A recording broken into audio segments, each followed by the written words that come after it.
Ever stop to think about how the phone in your hand or the coffee you're drinking connects you to people thousands of miles away? Well, that connection, that's globalization. And today, we're going to take a journey to figure out what that really means for all of us. So, to really get our heads around this, let's do a little thought experiment. Just for a second, picture a world where every single country is totally walled off, an island completely cut off from everyone else. What would a world like that even look like?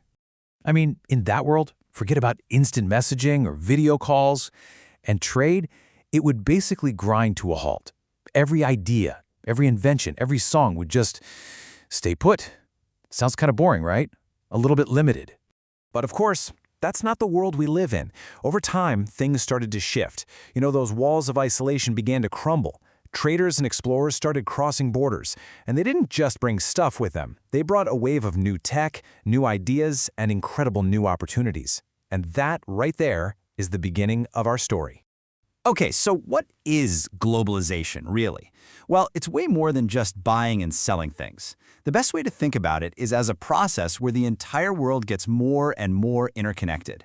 And this happens on all fronts, economically, with global markets, socially, through things like social media, and culturally, by sharing, well, everything. Music, movies, food, you name it. Let's make it super simple. A product gets made in one country. Then it's sold in another. And pretty soon, it's being used all over the globe. This simple little journey, make, sell, use, is the engine that powers massive multinational companies. And it's happening literally millions of times a day all around us. And all this connection? It has totally reshaped our lives in some amazing ways. New tech can spread like wildfire, improving lives everywhere. Doctors and engineers can take their skills anywhere in the world. And just think about your own life, the food you eat, the movies you watch. It's all part of this giant global exchange. Even education is borderless now. But the real game changer in all of this? The internet. It has basically shrunk our planet into what people call a global village.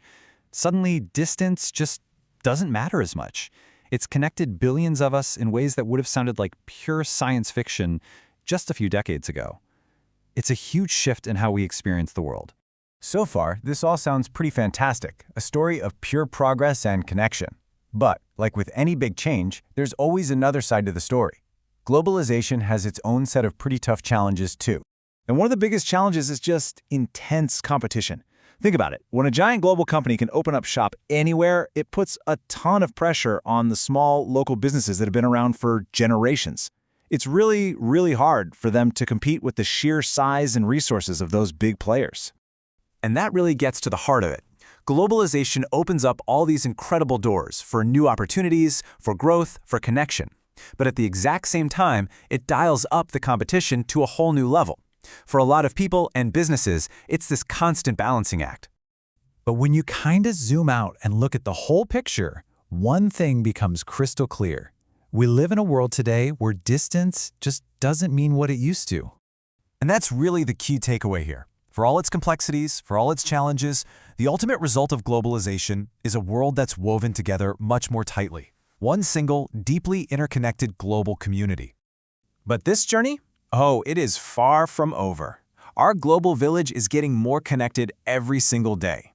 And that leaves us with a really big question to think about. What does the next chapter look like? What new opportunities and what new challenges are waiting for us right around the corner?